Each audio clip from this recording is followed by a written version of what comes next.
Okay, so it's been a while since my last update, but there have been some changes.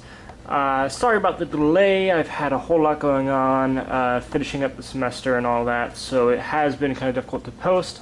And I haven't had a whole lot of time to work on the car either, so there hasn't been that much of a change, but the semester's over. I have some time to work on it, and now I'm finally hoping to get some stuff done.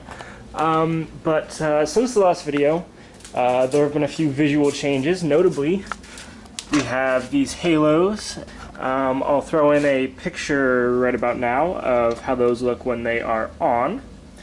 And I moved the intercooler down a tiny bit, but you can't really see that. That's for multiple reasons. But anyway, the other big change is HIDs now with projectors. These were kind of a pain to put in, but it works quite well now. I got them from the retrofit source. It only cost me like $170, I think, in total, which is not bad at all for what looks like brand new headlights, but they're not. They're just the old ones with a projector and HIDs.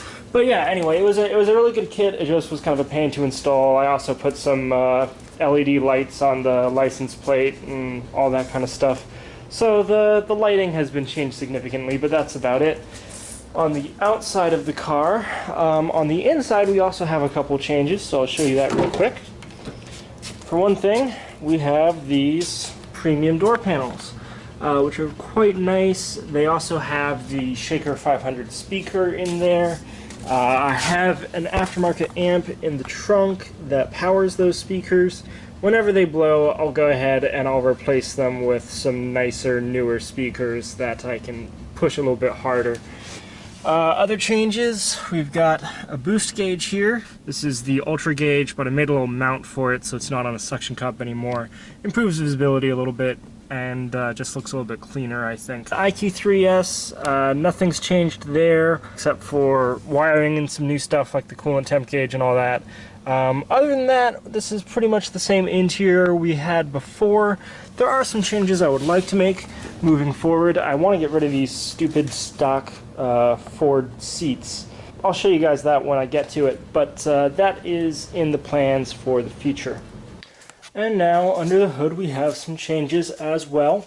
I've cleaned up the wiring. I no longer have a positive terminal here. Instead, I have a 4-stud bus bar, which cleaned up the wiring a little bit and allowed me to shorten some of the wires, probably cut a pound or two, but not a whole lot, honestly. I've got then a 10-stud, or rather 10-screw bus bar here for accessory electronics.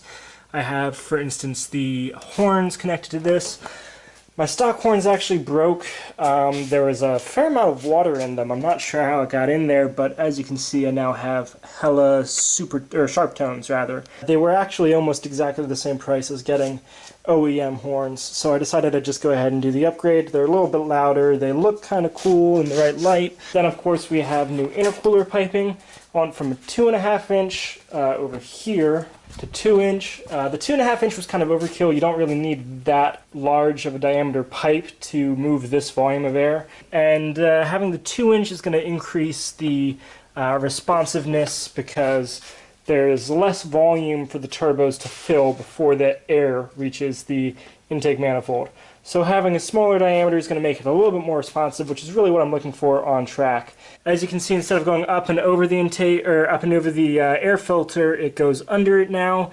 And I have also made a heat shield to go across here. It's not quite done yet. I have to do a little bit more to get it to work. I'm actually preparing the car for a track day now as well.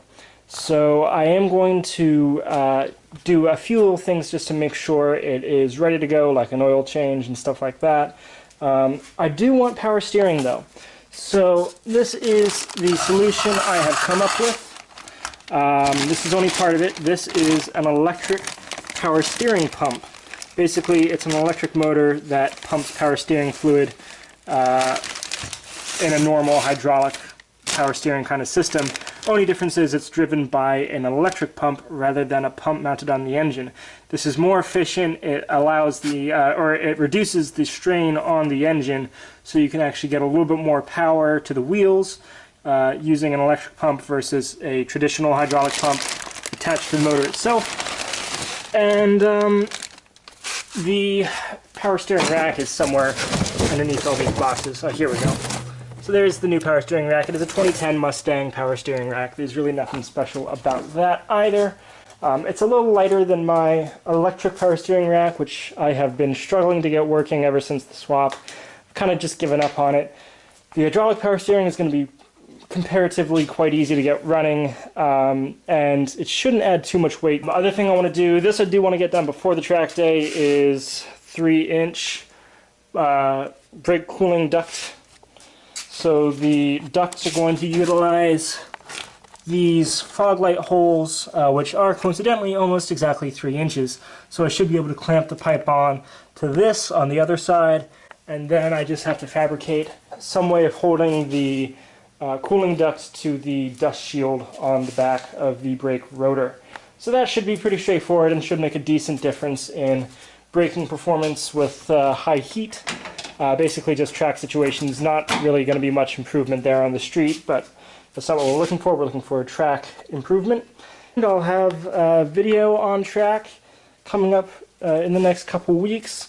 It's going to be Palm Beach International Raceway. I've never been there before, so this should be interesting. So anyway, thank you for watching and stay tuned.